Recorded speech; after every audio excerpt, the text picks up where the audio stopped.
ਅਸਲਾਮ ਵਾਲੇਕੁਮ ਦੋਸਤੋ। ਮਾਰਕੀਟ ਦੇ ਵਿੱਚ ਜੀ ਨਵੀਂ ਖਬਰ ਆ ਗਈ ਹੈ ਜੀ। ਖਾਦ ਦੀ ਕੀਮਤਾਂ ਦੇ ਵਿੱਚ ਇਜ਼ਾਫਾ ਕਰ ਦਿੱਤਾ ਗਿਆ ਹੈ ਤੇ ਜਦਕਿ ਗੰਦਮ ਮਜ਼ੀਦ ਸਸਤੀ ਹੋ ਗਈ ਹੈ। ਜਿਸ ਤਰ੍ਹਾਂ ਕਿ ਮੈਂ ਤੁਹਾਨੂੰ ਪਹਿਲਾਂ ਵੀ ਦੱਸਿਆ ਸੀ ਕਿ ਜਦੋਂ ਪੰਜਾਬ ਦੀ ਗੰਦਮ ਮਾਰਕੀਟ ਦੇ ਵਿੱਚ ਆਏਗੀ ਤੇ ਮਾਰਕੀਟ ਤੇ ਲਾਜ਼ਮੀ ਅਸਰ ਪਏਗਾ, ਮਾਰਕੀਟ ਮਜ਼ੀਦ ਡਾਊਨ ਹੋਏਗੀ।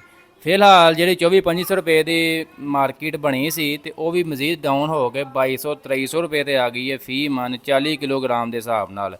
ਤੇ ਅਗਰ ਇਹ ਸੂਰਤ ਹਾਲ ਰਹੀ ਤੇ ਫਿਲਹਾਲ ਅਜੇ ਪੀਕ ਤੇ ਪੰਜਾਬ ਦੇ ਵਿੱਚ ਸੀਜ਼ਨ ਨਹੀਂ ਆਇਆ। ਅਜੇ ਚੰਦ ਸਮਝ ਲਓ ਕਿ 10-15% ਦੀ ਕਟਾਈ ਹੋਈ ਹੈ ਪੰਜਾਬ ਦੇ ਵਿੱਚ ਗੰਦਮ ਦੀ। ਤੇ ਇਹ ਸੂਰਤ ਹਾਲ ਹੋ ਗਈ ਹੈ ਤੇ ਜਦੋਂ ਪੀਕ ਤੇ ਬਿਲਕੁਲ ਸੀਜ਼ਨ ਆ ਗਿਆ ਤੇ ਫਿਰ ਰੇਟ ਮਜ਼ੀਦ ਡਾਊਨ ਹੋਣ ਦੇ ਇਮਕਾਨਾਤ ਵੀ ਹੈਗੇ ਨੇ।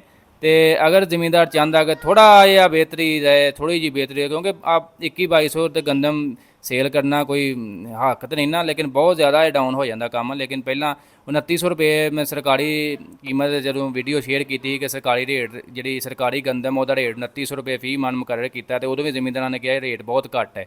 ਤੇ ਜਦੋਂ ਆ 2200-2100 ਰੁਪਏ ਤੇ ਦੇਣਗੇ ਤਾਂ ਬਹੁਤ ਹੀ ਘੱਟ ਹੋ ਜਾਏਗਾ। ਤੇ ਇਹ ਸੂਰਤ ਹਾਲ ਹੋ ਗਈ ਹੈ। एक तरफ गंदम सस्ती करी जा रहे हैं, दूसरी तरफ खादा महंगियां करी जा रहे हैं। खाद सोना DAP महंगी हो गई जी, 325 रुपये फी बैग, यानी कि 50 kg का बैग जो 11,898 रुपये का हो गया, 25 kg का बैग 5,964 रुपये का हो गया। नवीं रेट लिस्ट आ गई है जी FFC खाद फर्टिलाइजर की। ठीक है, तो यह सूरत हाल ही मार्केट तुहाडे नाल शेयर की। इंशाल्लाह जो ही कोई नवी अपडेट आएगी तुहाडे नाल शेयर करांगे। वीडियो अच्छी लगी लाइक शेयर कर देनी। इंशाल्लाह मिलांगे नेक्स्ट।